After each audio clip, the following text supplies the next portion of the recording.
probably going to be the very last of the cell phone streams. I'll be very, very happy when I finally get my computer back so I can start producing more clips, so I can start producing more edited videos, so I can start like doing more things. It was so frustrating because I was hitting a stride when it came to like my video upload schedule and the things I was doing on the PC and like all of that. Like I was killing it. I was dominating, and then like of course the keyboard failed on me, and I had to get it sent in, and I had to get it replaced. That was a couple of $100. But yeah, it should be back by tomorrow, so we should be able to like get back to producing more shorts, getting back into doing more videos and going back to how things were before. Oh, by the way, I forgot to tweet out again. It's gonna be great. Like I haven't had a problem with like making videos or like or streaming, but there has been like a couple of things that I do need the PC for. So I've kind of sorely missed it. Oh man, I ah, it's been a nightmare. It has been a nightmare. So I'm glad that we're like through this and we can get back to work, we can get back to streaming, we can get my numbers back up. And probably going to end the I don't know, the stream hiatus. I don't know what like going back to gameplay streams is gonna look like. Cause I do think like the days of me streaming like 8 hours a night are over.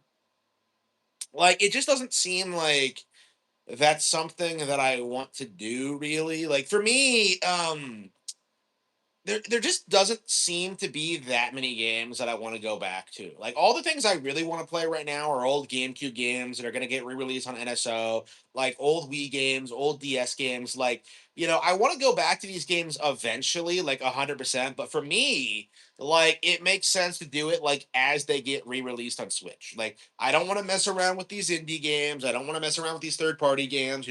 I'm not going to buy Indiana Jones. I'm not going to try Expedition 33. I'm not gonna play Baldur's Gate. Like that's done. Okay. Like if it's not like a Nintendo first party like exclusive, like I don't give a fuck. Like I probably won't even glance at it.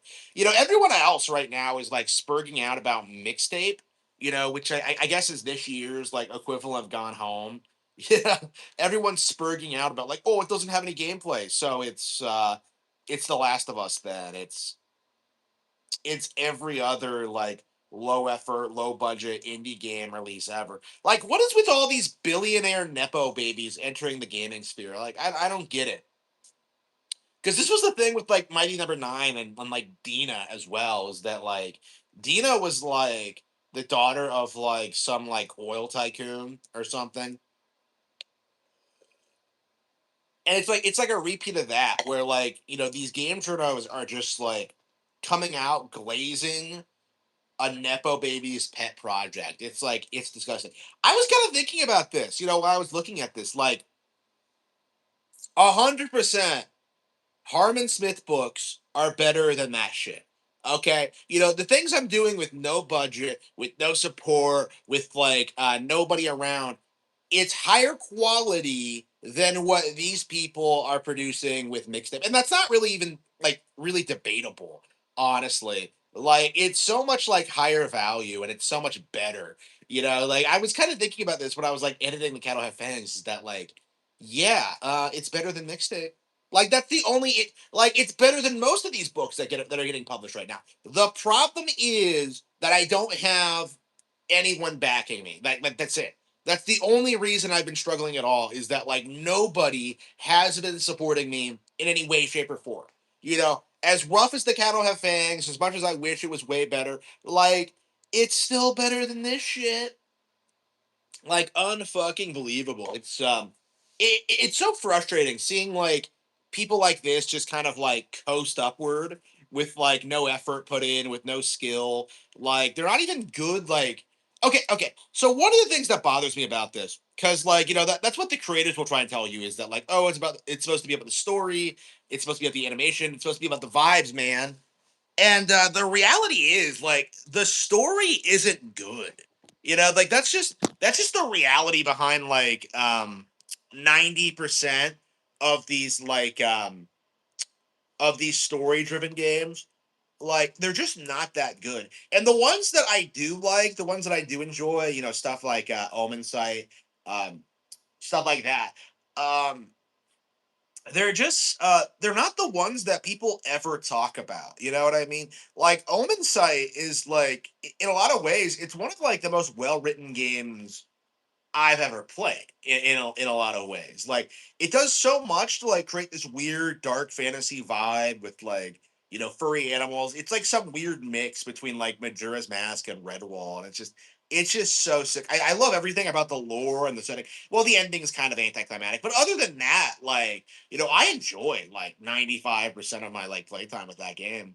Like and I started playing it again at some point, and like it holds up, man. Like I just think it's a really unique, interesting take on on a story driven game, and like it just doesn't get any props. Like Omen Sight is one of the best games on one of the best indie games on Switch, like bar none, like the best one I've played, and it's not one that anyone talks about. I remember picking that game up randomly and being like just blown away by how good it was. It's just one of those games that you just like would never discover by virtue of like the gaming establishment because they're too busy glazing shit like this. Like they're too busy glazing shit like mixtape. Okay, it's it's embarrassing and it needs to get called out and like everyone's addressing it, but it's like um what's the other side of the coin in that like we get like high quality products that go like completely ignored. Okay, it's not just about like mixtape getting glazed. It's about the fact that there's so many like infinitely better games on Nintendo consoles that like deserve to get talked about more. Yoshi's gonna be better than it. Like Tales of Arise is gonna be better. Like Tales of Berseria was better.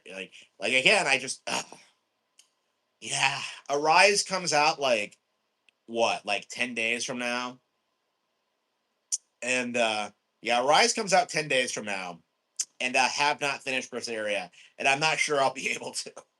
Like, I'm not sure I'll have like the enthusiasm to go out and play Tales of Arise immediately after finishing Berseria.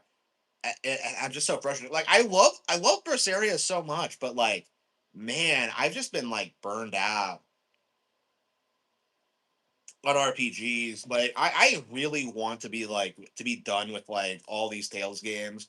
Like even after I finish Berseria, like I still have to go back and beat Zelia. Like I seriously think that like I don't want to play a Rise right away. It's just a Switch 2, yeah, it's well worth the price, yeah. The Switch 2s aren't too expensive, honestly. Like just look at like, how much more a gaming PC or a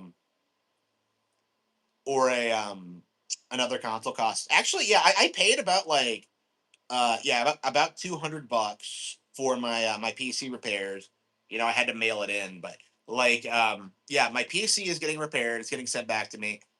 Yeah, that was about $200 right there. That's like nothing, really. Like honestly, like I was seriously thinking like considering like just getting a new one because it'll be brand new. It'll be like it'll be running better. But like yeah, in the end, I decided to have it repaired, and we'll see how that goes. Um, it doesn't need to like be repaired for much longer because I can technically just get another one like whenever. But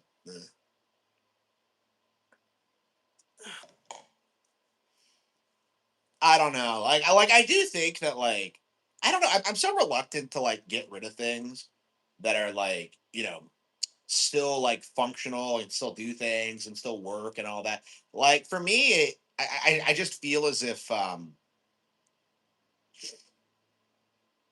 I feel as if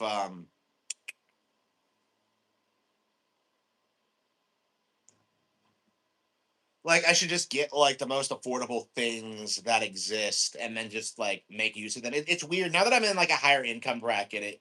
It's starting to make sense to like actually get like nicer exercise equipment, nicer nicer tablets, nicer PCs, nicer TVs. I've been talking about that a lot. I've been thinking a lot about home renovation recently. Actually, I have been for the past 5 years, but I'm only just now starting to really think about it. And it's like, I don't know, man. I'm definitely like at that point where I really can't go back to like just that $25 a week grocery budget. Like I remember when I told my mom about that. Like, yeah, I'm spending $25 a month, $25 a week in groceries. And she just sneered at me, like, no, you're not. And yeah, it was true. It was absolutely true.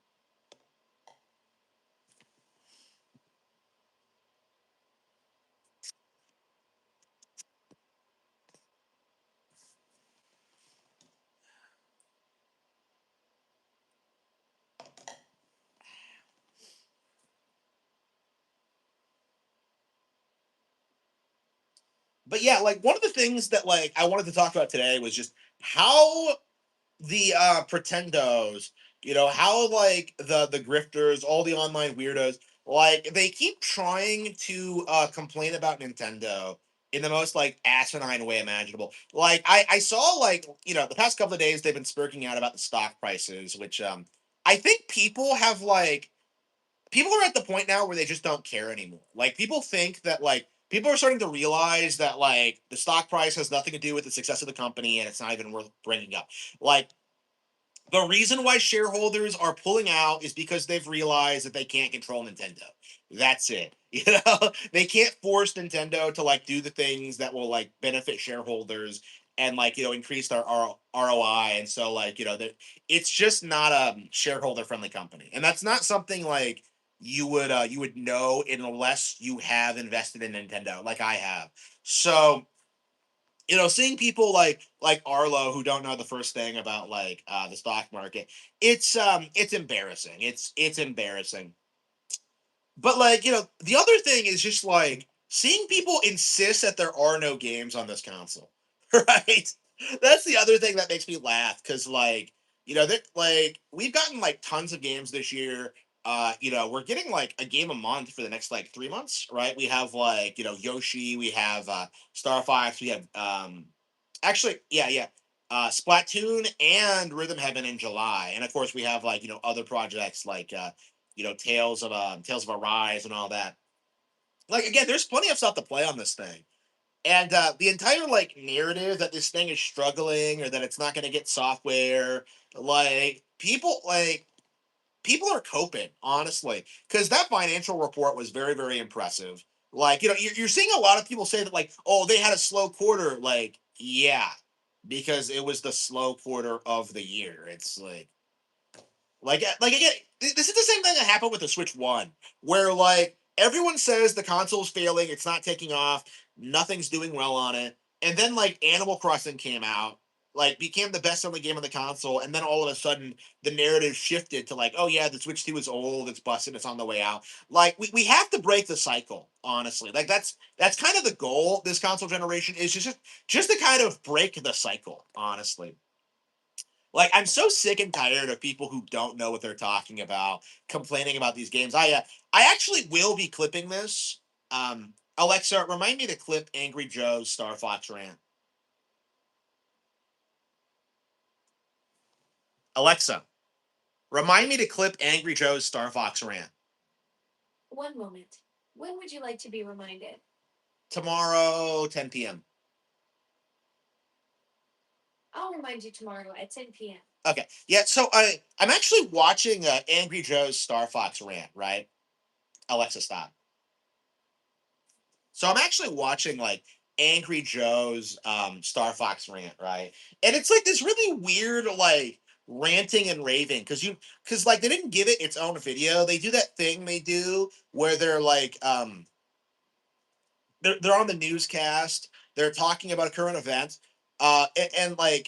Usually what happens is they talk about Nintendo for a minute or two, give some hot take opinions and then move on. For some reason, Joe felt the need to sit there and bitch about Star Fox for 5 minutes, which is pretty unusual for him because this is a news show.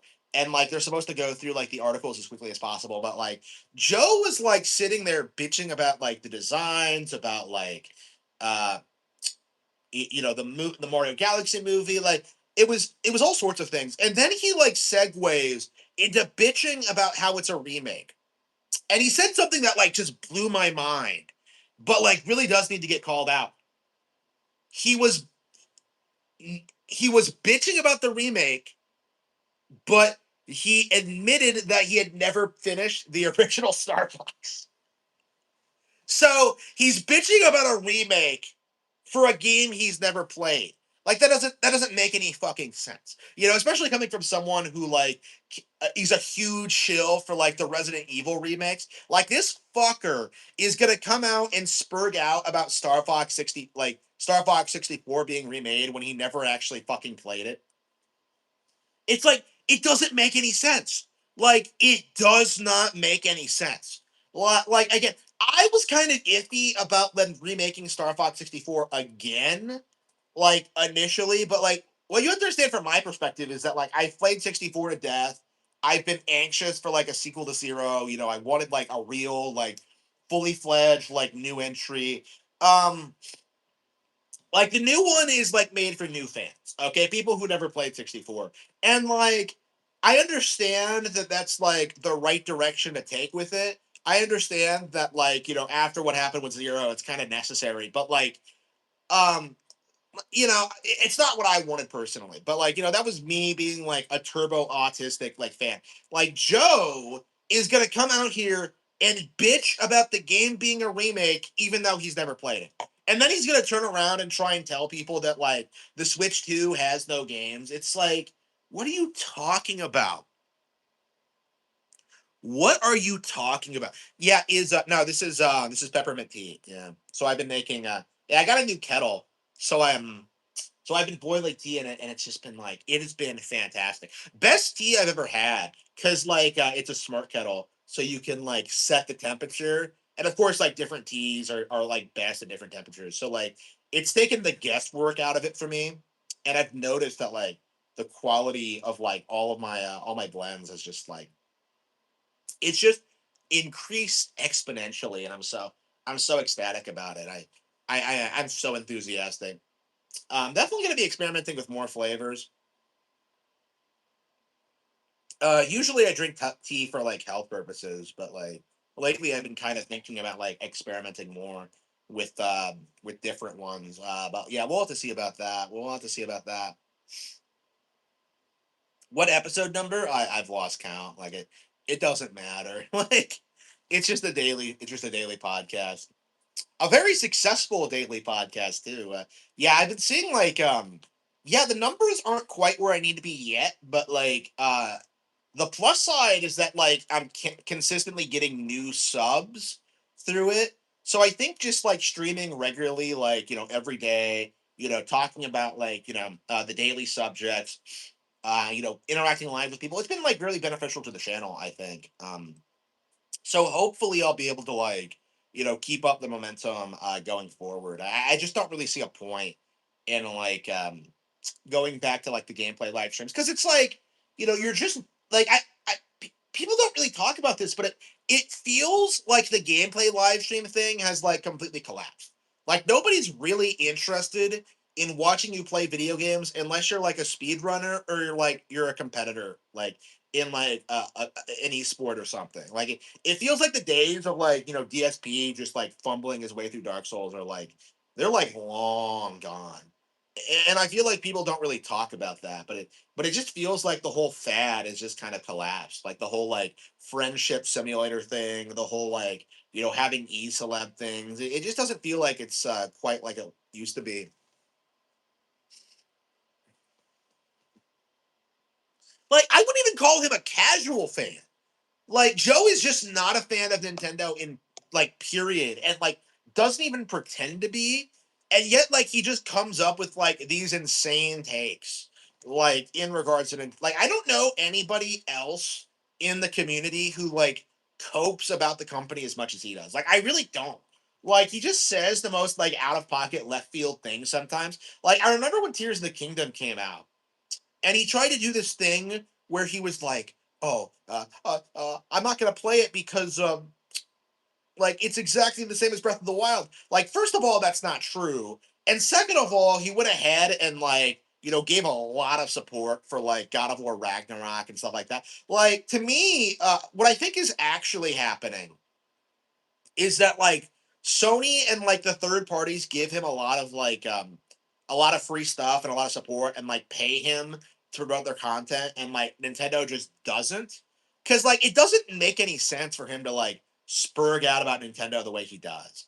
Like it really comes off like he's used to getting special treatment because he's Angry Joe, and like Nintendo just doesn't give it to him, and that's what he's mad about. Like the way he like freaks out about that, it doesn't make any sense. Like for the longest time, he was doing this thing where he was pretending that like Nintendo was copyright striking his content when like that never happened. That was never a thing. It's just like I proved it wasn't true. And now he's like now that it's more common knowledge that like Nintendo doesn't copyright strike like big YouTubers for like reviewing games.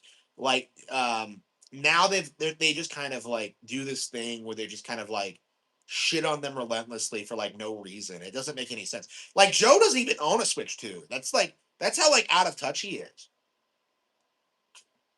Like I think OJ and like Alex do, but like Joe does not, and it's just weird. Like for a gaming channel, like that doesn't make any sense. Like it does not make any sense.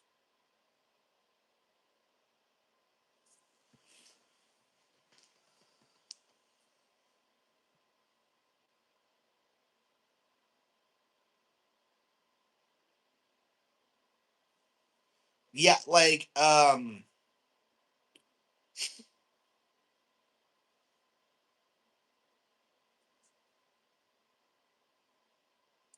yeah, like I just don't understand like why he's so anxious to downplay the company. And like Max Dude did something similar. He actually did like do a live reaction to. Yeah, how'd that happen?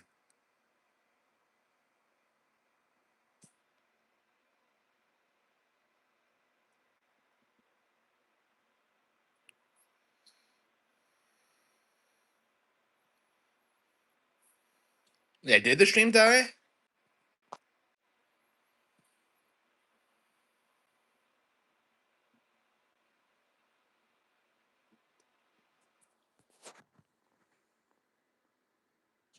Yeah, I'll be anxious when yeah, I'll be anxious when like we can get back to like regular streams, because I've been having problems with like YouTube live streams and then just like randomly disconnecting and all that and causing problems. Where was I going? Yeah, yeah. So like you're seeing a lot of these like huge Star Fox fans like come out, and they're like releasing statements saying that like, oh, I haven't played the game since the N64. Like even people like Razorfist, who are like generally positive towards the series, like even they are just kind of like spurging out about like stupid shit that doesn't matter. Like for Razorfist, like his thing is that he's a hipster contrarian retard and will try and like gaslight people into thinking like the original Star Fox is better than 64, which I don't think anybody takes seriously. Like it's like you're seeing a lot of stuff like that where like people are making these weird hyperbolic claims that like pretty clearly indicate they don't know what they're talking about. Like the most obvious one for me is pretending that Star Fox 64 and Star Fox Zero are remakes. Like they do this thing where they're like, "Oh yes, like these games are just the same story again, except like they're not. Like 64 and Zero are nothing like the original. Like in any way, like other than the fact that Star Fox is like fighting like Andross. Like the games have nothing in common. Like you have different bosses, you have different mechanics, you have different features, like you have different story beats. Like you have a different tone, honestly. Like, in the original, it's like I don't understand the mindset that these people have that like Star Fox is like some failing franchise. Like that just never has been true. Okay, okay. So yeah, I actually watched like Razorfist like Star Fox stream, like a good chunk of it. Like what was it, like 3 hours worth of it? I don't know how far he got into Assault. Yeah, but I watched him play like Star Fox 1 on the easiest difficulty. I saw him play Star Fox 2, which I don't know very much about actually. I still have not found the time to play it. We will be doing that after I finish Star Fox actually. And then he did Star Fox 64.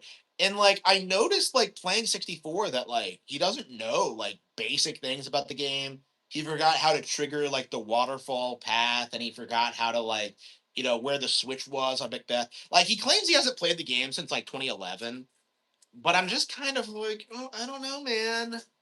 Like if you can't even play 64 properly, I don't think you have any like right to say Star Fox Super Nintendo is better. Like Star Fox, like Super Nintendo Star Fox is just dated. Okay, like it's just not that good. Like it's finicky as fuck. It's hard to get into. Like it's polygonal. Like it doesn't look good.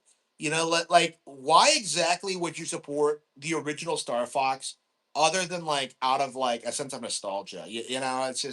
It's just not that great of a game. It does not stand up nearly as much as like other Super Nintendo games from that period. Like Donkey Kong's better. Like Zelda's better. Mega Man X is better. There are just so many like other.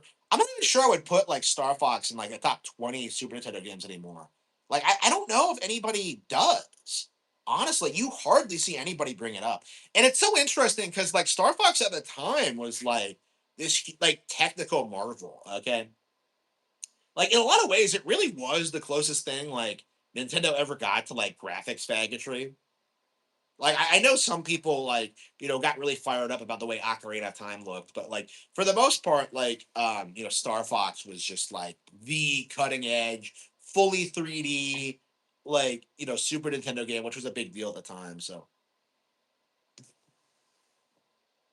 you haven't played two? Yeah, I mean I've beaten two a couple of times on like the lowest difficulty setting. I don't like saying that like I know two very well though.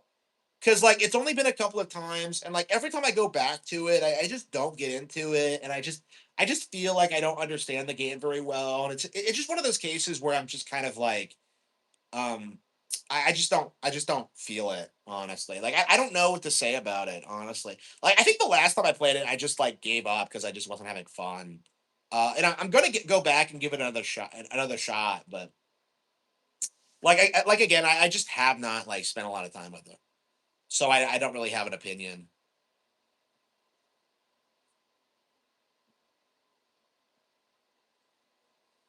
Yeah, I definitely got more into Star Fox One as I played it because I had to play like Mission Two a couple of times until I could beat it.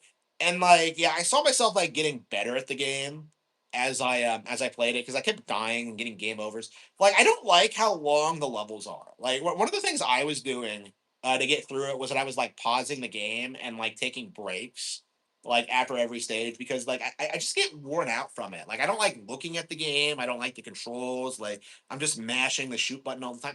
I just feel like it's weirdly exhausting. I don't know how to explain it really. I got used to it like at a certain point, like once I knew what I was doing, but like I don't know. It might be like it might suffer from Gradius syndrome actually, where like it gets easier if you can like not die and get the better weapons.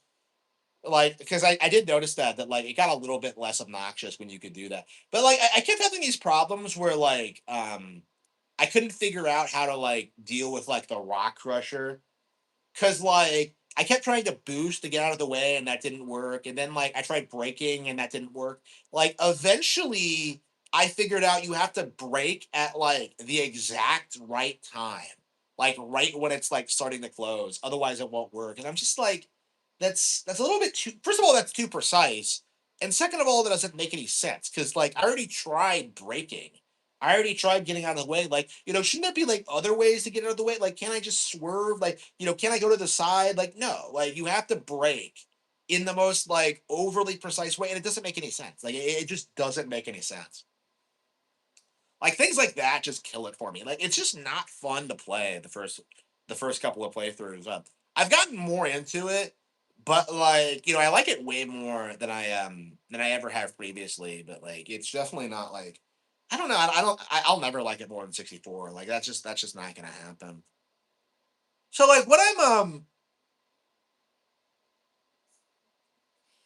Yeah, what I'm curious about is that like the rumor right now is that like Star Fox on Switch is gonna have a ton more content than we're used to seeing. And I was kind of thinking like what that's gonna look like. Because like, we see the challenge mode, we've seen the new cutscenes, but like people have been speculating that like, oh yeah, maybe you beat Andros and then something else happens, which I doubt. Like we've seen like the campaign screen, we know it ends on Venom. It's like it's the same as it always was.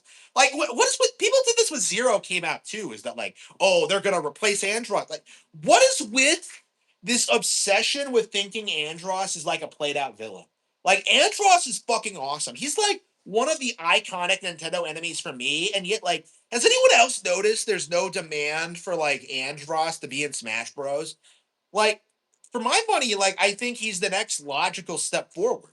Like Andros needs to be in the next Smash Bros.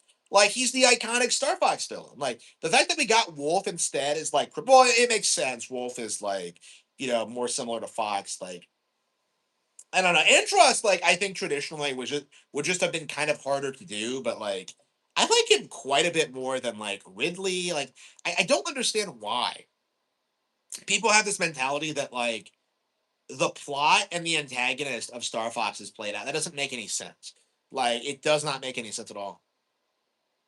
How I like conceptualized it. He would be like a normal dude, but he would have like two giant hands that he would like pummel people with. They would be like floating alongside him, and he would have like crazy range, but he'd be like really slow. Like we can make this work. Okay, we can make this work.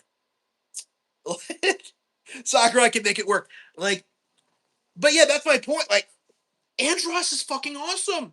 Like, so like the idea that people have that this that the character like needs to be replaced, that we need to come up with new antagonists, like it doesn't really make any sense to me. Like it reminds me a lot of how in like the mid 2000s, like that guy wrote into Nintendo Power, like, why doesn't Mario and Zelda have different bad guys? Like, because that's series iconography, that's iconic stuff, like I don't know. I think it made sense um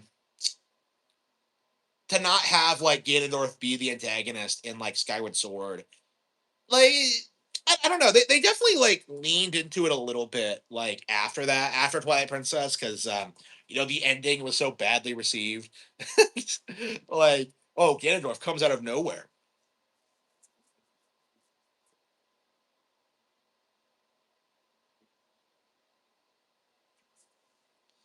Star Fox will have more content. Yeah, I imagine what they'll do is they'll just have like more of an incentive to like replay the levels. Like I think that's all it's gonna be. Is that they're gonna have a pretty robust like challenge system, and you're gonna unlock things through the challenge system. I don't know. We'll have to see. Hello, hello. I don't know, man. Like I've noticed like Nintendo isn't calling this a remake. They're saying it's based on 64. I mean, I don't know. I would call it a remake, but like I don't know. I think their idea of a remake is just kind of like doing the same thing with some of the extra like bells and whistles and features. Which I think is probably the way that like remake should work. This seems like a little bit more elaborate than that though. So like I don't know. They might just be like fleshing out the setting more, honestly, because that seems to be like what they're doing is that they're like fleshing out the characters and like the world and how things actually work. Because like there was a lot of lore in 64 that they just did not like bring into the plot at all. Like they never explained how Falco knows Cat, or like Slippy's dad, or who like the raccoon is, or like there's a lot of things that they don't really explain that much.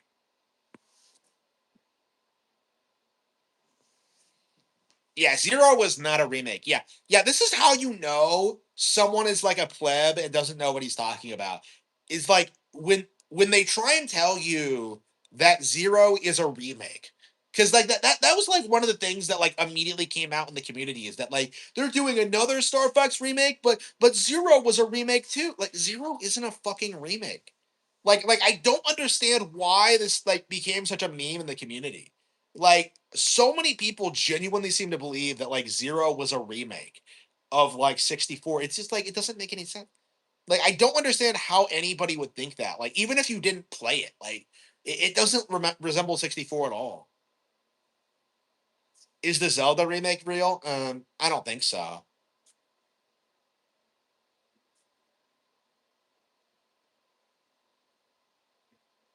Yeah, I thought that too, actually. Yeah.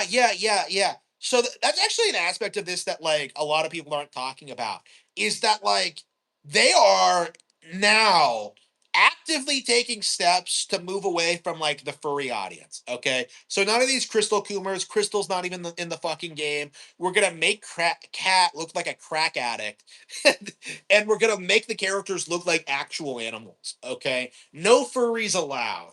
Okay, like this is very interesting because like I think a lot of the people who are like spurging out about the character designs the most are like furries. And that was kind of my mentality, like when I first saw it is that like, I don't like this. I like the old designs. Like I think they're more appealing to me. But then I kind of realized that like furries feel the same way. And then immediately I was on board with changing them because like we can't have furries in the community. Like this was the weird thing about Zero, is that the furries came out in full force to shit talk that game because it didn't have Crystal in it.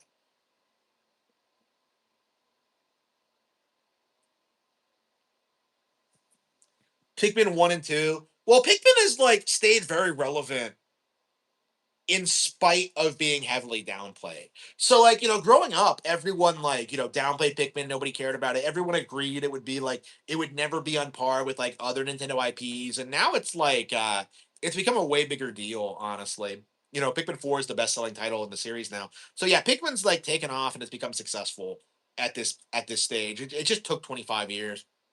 That does seem to be the trend, honestly, is that it takes about 20 years for these franchises to find their footing and like be more ingrained in the culture. Because like every time they make a new Nintendo IP, like the immediate cope from the community is that like, well, it's never going to be as big as Super Mario Bros. Or Pokemon or Zelda, and then like it takes a while for it to like find its fan base and for it to get popular. Animal Crossing, like I was shocked when like New Leaf did as well as it did.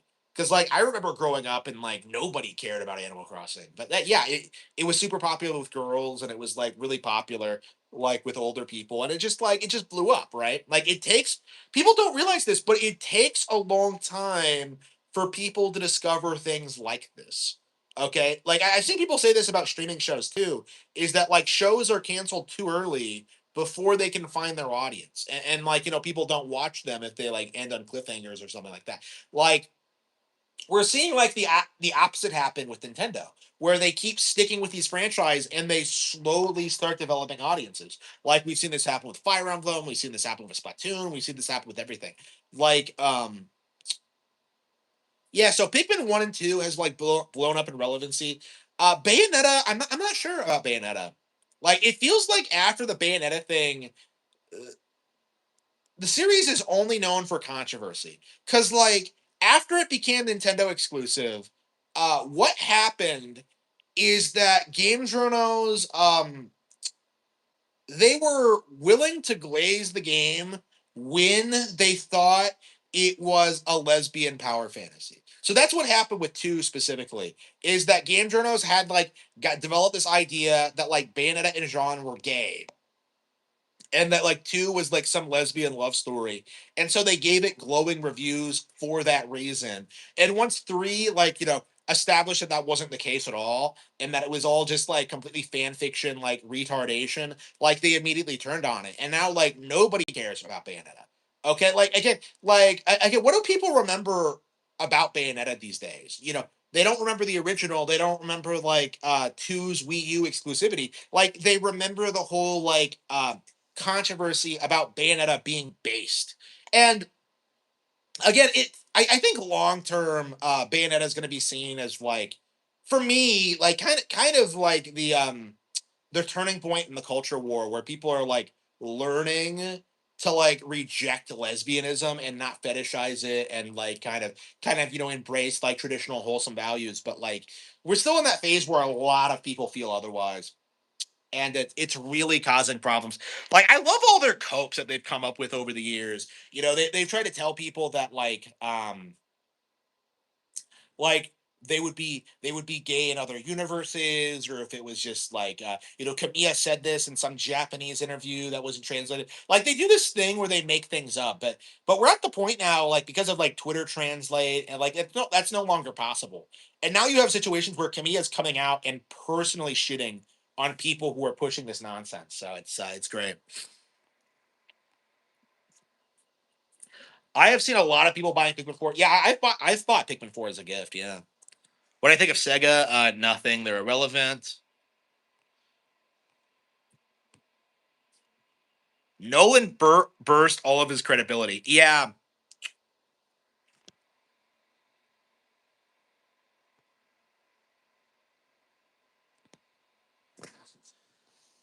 yeah. So Nolan was like, for a while there, he was like the only director that like the anti woke community like loved to glaze, right? Like Nolan was like um the director that like people said was like producing the only good films in Hollywood, the only person like worth following, the only director. It was just a cope from like the dying film industry, basically.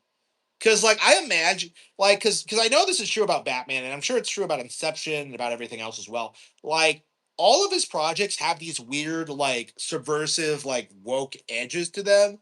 It's just more abstract stuff that's not like transparent. Because typically when people talk about wokeness, they're talking about like the gender role thing and like the race mixing and shit like that. Like typically people don't talk about like how the Dark Knight tries to justify the mass surveillance of civilians, to catch the Joker. Okay, like people don't talk about it. They don't really think about it in that context. Um, like Nolan's mistake is that he's delving into like race swapping and race mixing in an era where that's becoming like more and more like unpopular. Okay, people are like, people have seen mixed race kids, they've interacted with their families. That it doesn't work. Okay, that's just the reality of it.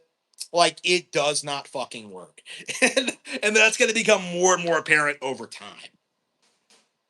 I don't really see like how anybody could like deny this going forward. It's just one of those things. Like it's just one of those things where like it feels like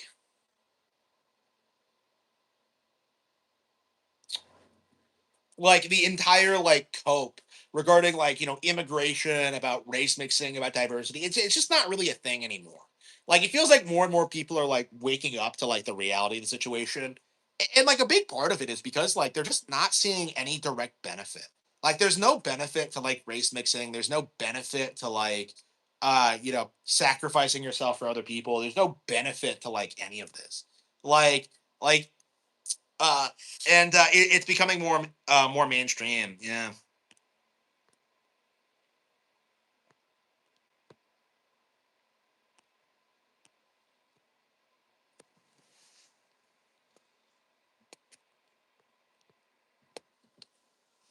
yeah. Mission mode. Yeah, it does seem like it's going to be great. I mean, like just going through Star Fox 64 again with like a mission mode, like a pretty robust one. Like that should give it a lot of replay value, at least. I mean, we'll have to see. We'll have to see.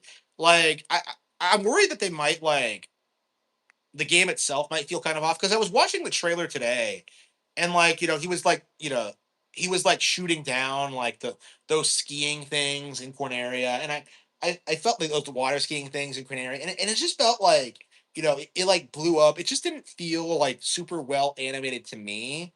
It didn't look super satisfying. I don't know. Maybe I'm just autistic,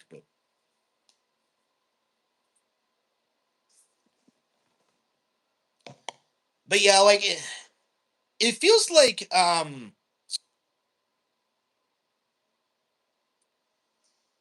really don't think like woke culture is gonna survive the boomers. Like I really don't. Because so much of it is like it's being willfully ignorant about like the problems that like people face today. Because like when it comes to like the job thing, people will try and tell you like, oh, you're just not applying hard enough, or that like there's something wrong with your resume, or you don't have the experience, and like that's really not true at all, and honestly isn't even really like helping. Like the pressure should be on the employer for not hiring Americans, and yet we're still in this phase where like the society is still blaming like the applicants for like things they do. Like, one of the funny things I've noticed, nobody is getting like worthless degrees. Like realistically, if you're getting a degree, like that should be like good enough to get you into like some kind of field, and should get you like, it should prove that you have like the experience and like the know-how to like acquire skills and stuff like that. Like they just don't, like they just will not like accept it. Like it's something that needs to change, honestly. Like we need to eliminate like put real serious pressure on employers to hire American. And like we need to stop like, blaming like workers for like asking for more pay, or for like not to be as overworked, or like what have you. Like improve conditions, bro. I mean, that's one of my things. Like, one of my concerns is that like because I'm already making money online and through the books, like I don't really need to work as much anymore. So like for me, like it's actually a bad thing to be working, because like that's time I could be spent like, here building my audience, selling my books, getting more Patreon supporters, making videos. Like again, I have way too much going on to waste time with a job, really. Like that's kind of my mentality on it now. Is that like I'm making too much money to justify getting a job. Like, I'd rather work slightly less here than like go out and get a job. Like there's no upward momentum. There's no like they won't develop your skill set, they won't invest in you. So like why bother? Like I'm better off just doing this. And obviously, like I'm a big advocate for like forcing employers to like train people. I'm a big advocate for like, slashing executive pay. I'm a big advocate for like, paying workers more. Like this isn't complicated, honestly, but like boomers are making this like way more difficult than it needs to be, and they really do need to get called out on it like immediately.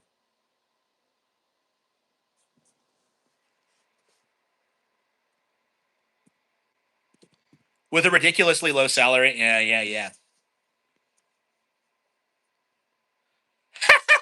What? SNK? Really? That is a really weird move. I did not see that coming. I did not see that coming. Yeah. So he was fired from Tekken. Why? I don't know. I think he did legit quit. Like to me, the way it looked to me is that like he quit Namco because he was rattled about Itagaki dying. That's the way it like sounded to me. Is that like he decided to step away from Tekken? I don't know. I don't know. SNK is a weird move though. Like I don't know. Like maybe Namco was pressuring him to do things that he didn't want to do, and that's the real reason he quit. I don't know. I don't know what to make of the Harada thing, because I'm not a big fan of like the PlayStation cock. Wait a minute. Yeah, that's right. Yeah, that's right. SNK sucks PlayStation cock more than Namco does, don't they? Because like I believe that like none of these SNK games have even left PlayStation yet. Is that correct? I believe that the last several have been PlayStation exclusive. We got like Samurai Showdown on Switch eventually, but that was not a very good port. Um,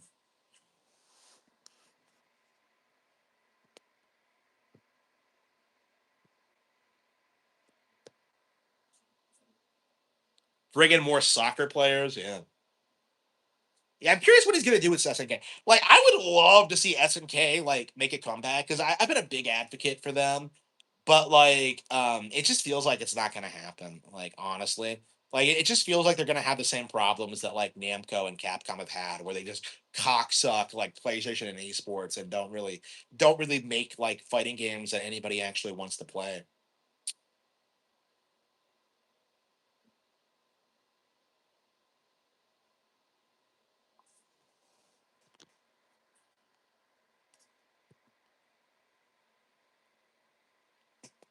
Yeah, so this is the thing that like the stock price people don't want you to understand. is that the Switch 2 is doing extraordinarily well. Okay. 20 million units in less than a year is remarkable. Okay. It's stomping PlayStation, it's stomping Xbox. Like, honestly, like, it really does feel like the industry is kind of like hoping that like Grand Theft Auto 6 like revitalizes like Xbox and PlayStation. It's not gonna happen. Like Grand Theft Auto 6 is just gonna be like kind of a flash in the pan thing where like it's gonna like briefly surge PlayStation and Xbox's relevancy, and then it's gonna fall off again by like next year. Like honestly, I don't even think it's impossible that like Grand Theft Auto 6 gets like a Switch 2 version. Honestly, like I do think it's very possible. Yeah, I played GTA. I don't care for it. Ario 2. Yeah, people are not prepared for how bad Grand Theft Auto 6 is going to be. Because, like, people think it's going to save the video game industry and it's going to be the biggest entertainment property ever. Like, this is like, this is the same mindset that, like, developers were in when like ET came out, right? Like on the Atari 2600. Like people thought that the popularity of the movie would guarantee that ET would move consoles. And so they produced more copies of the game than there were consoles to like sell it on. And obviously the game flopped because it was a piece of shit. But like the idea that like Grand Theft Auto 6 is gonna like endlessly carry Xbox and PlayStation is just like it's ridiculous. Like, it's just not going to happen. Like, are people really going to wait like 20 years for Grand Theft Auto 7? Right? Like, I imagine it's going to take like at least that long. Like, again, like what we're going to see over the next several years is that like as gaming develops, like you're going to see more and more people start like finding value in different genres. Okay. People are going to get into games like Star Fox, they're going to get into 2D platformers, they're going to get into like life sim games like Grand Theft Auto's like style of like open world, high production value. It's just like it's not necessarily going to be like fresh or cutting edge in like 2040 or whatever. Holy shit, yeah. Aria of Sorrow happens in 2035. Aria of Sorrow is going to happen before Grand Theft Auto 7 comes out. But yeah, isn't that fucking insane that we're like 9 years away from like Aria of Sorrow happening in real life? Like, isn't that like ridiculous? That is absolutely insane.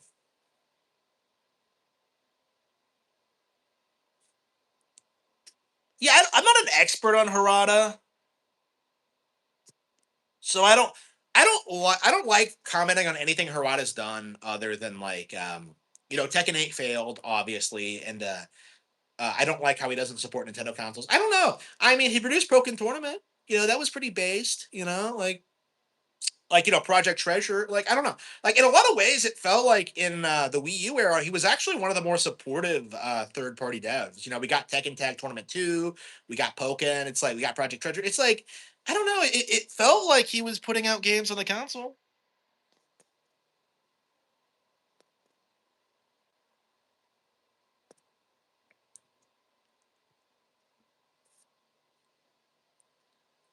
Yeah, Project Treasure was weird. It was crazy like how long that game ran. Because I remember sitting here one day and just being like, is that game still active? And I booted it up and I started playing it, and yeah, it was for like the next day. They legit shut it down like a couple of days after that or something.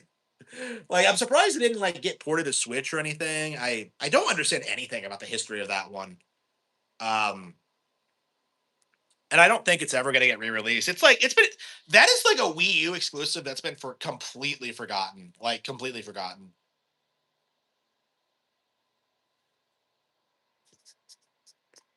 Nintendine is a loser. Yep, yep, yep.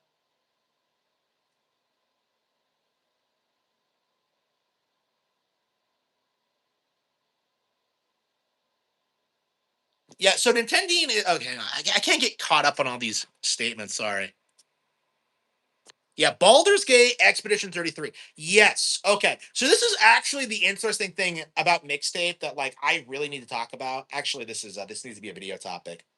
Alexa, remind me to make a video about how Expedition 33 was astroturfed today at 1 p.m. Just a moment, please. I'll remind you today at 1 p.m. Okay, so Expedition 33 was astroturfed. Okay, like it's the exact same playbook as Mixtape, in which a bunch of billionaires, like with backing from like major publishers, put out this like JRPG knockoff and try to declare it like the best in the genre, right? So like they got Game Chronos to say it was the best game ever made, one of the best RPGs ever. Like Metaphor ran Fantasio, what's that? Like people tried doing this thing where they tried glazing Expedition 33, and you saw like a lot of anti woke people do this too, where they tried to say that like um the diver yeah, I remember like a while back people tried doing this thing where they tried saying the game was anti-woke because all the diversity died within the first 30 minutes, which I'm pretty sure isn't actually true, but like yeah. So like people were saying that like Expedition 33 was based, it was one of the best games ever made, and what happens? Anita shows up at their offices today and meets the team. Did you really think Expedition 33 was based? Like, did you really think like it was some amazing game? Like, it's just like I'm so tired of this pattern playing out like over and over again, where people glaze something that's obviously compromised, obviously woke, obviously low effort, and like people just don't make like they just don't have any critical thinking skills. Really, they'll just like keep consuming slop like Baldur's Gate, like Expedition 33, and like mixtape. It's just like. I feel like many people demanded every game being open world back in 20. Yes, yes. So like that's actually been a big problem with Nintendo in general. Like I remember like back when Breath of the Wild came out, the big like overwhelming consensus among the community that like was that like everything should have the Breath of the Wild treatment. We saw this with Star Fox too, where like everybody was like begging for it to be like completely open world. Even though that doesn't suit the gameplay or the design or just like anything about the series.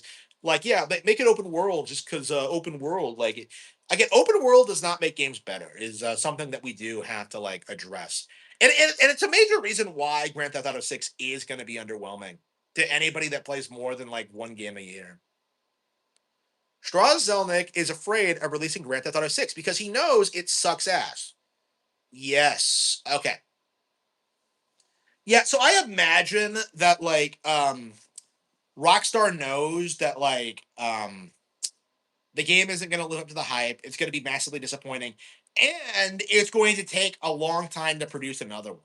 Like that's something a lot of people don't understand about this is that like when Grand Theft Auto fails, and it will fail, like they're never ever ever going to be able to write the ship. Like what's going to happen is that people are going to just like move on to something else, and like Grand Theft Auto just isn't going to have the prestige that it once had. And honestly, like I would argue that's already been true since like Grand Theft Auto 4, because like the people who are like buying these games and like consuming them are just the kind of people who just like don't really play games or know a whole lot about them, and it's just like it's already like the lowest common denominator like thing. You know what I mean? It's just bottom of the barrel slop.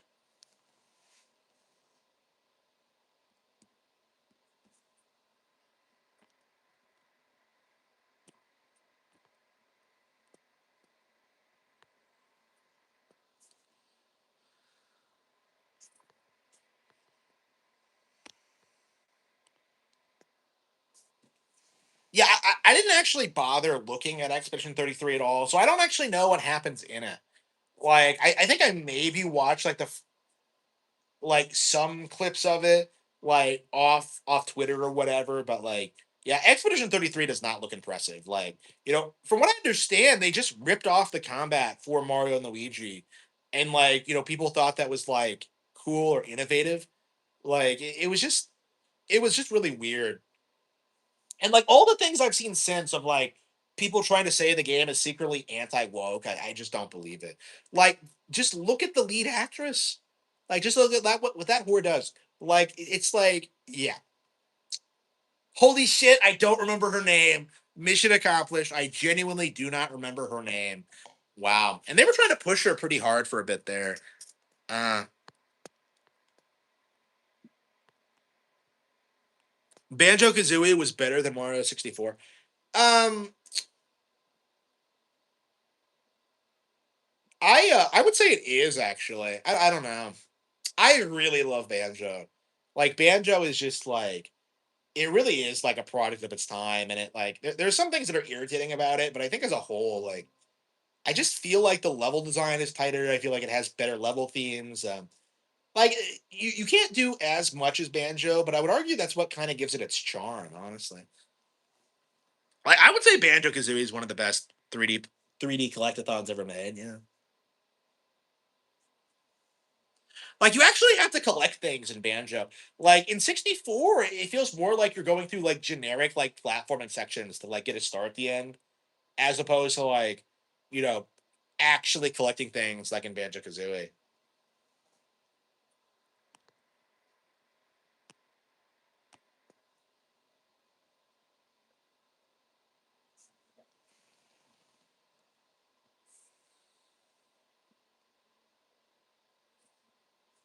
Yeah, it's amazing. Like people like it feels like we're at that point now where like Rareware it isn't a nostalgic brand anymore. Because I think in the 2000s and like people had this mindset that Rare was like, you know, the greatest company of all time. Up until like 2010, I think that was true. But it's just like it, this is what happens when you don't put out good games is that people forget about you. And now we're kind of in this weird counterculture thing where you have younger people who don't get it, who didn't grow up with these games, who think they're just kind of basic when like they really are still impressive today. Um again, like that whole like croc discourse, right? That guy who tried like I have legit seen people argue that Banjo is only remembered today because of John Tron, which is like obviously retarded if you were like, there at the time. But like that's legit what like Zoomers will try and tell you is that like it's only popular with people because of John Tron. And honestly, like um I actually kind of agree with this. Like, we do have to move past this notion that like the 90s stuff is better than like everything that's come out since. Cause like that hasn't been true in like a long time. Like, I would say throughout the 2000s it was true. I kind of see the 2000s as the dark age of gaming, actually. Throughout the 2000s it was true, but like, after like, the Wii and after like games like, Wario Land Shake It, Kirby Return to Dreamland, after like Star Fox Zero, Breath of the Wild, New Super Mario Bros. U, like things have just been getting better and better and better, honestly. And like I just find it so frustrating how like the community seems to think that like games are getting worse because they don't play the good games that come out. It's just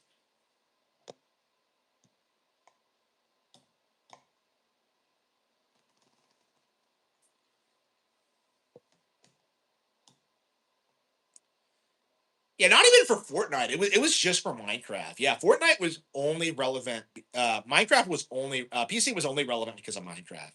Like that's the thing that really kills PC gaming. I think is that like their most relevant game is available on everything, and it's just they just never really followed up on it. Like nothing has really been as relevant as Minecraft since that came out. Yeah, I need some more tea. Hang on, I think I'm gonna. Do I have anything more?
Where I put my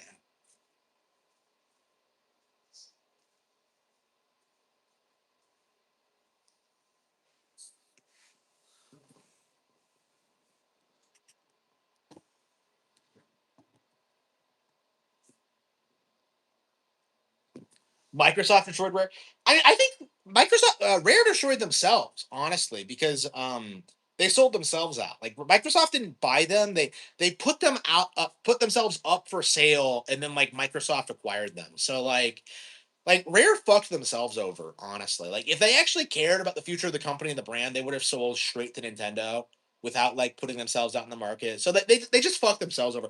I really don't like it when people try and blame Microsoft for what they did because Rare absolutely started like falling off like around like 99 or so. Because like Jet Force Gemini has problems.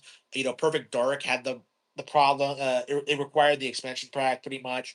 You know, um like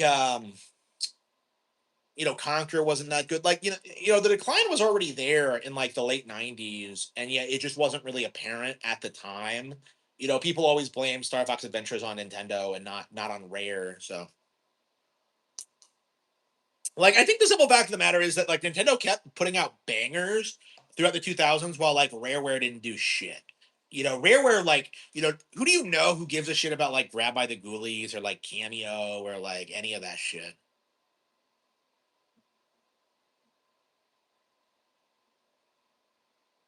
No, no, no, no. So Rareware sold themselves to Microsoft first. Okay. So they wanted out of the partnership with Nintendo. Um, so they sold themselves to Microsoft, and then Nintendo like after the fact like sold them to Microsoft. So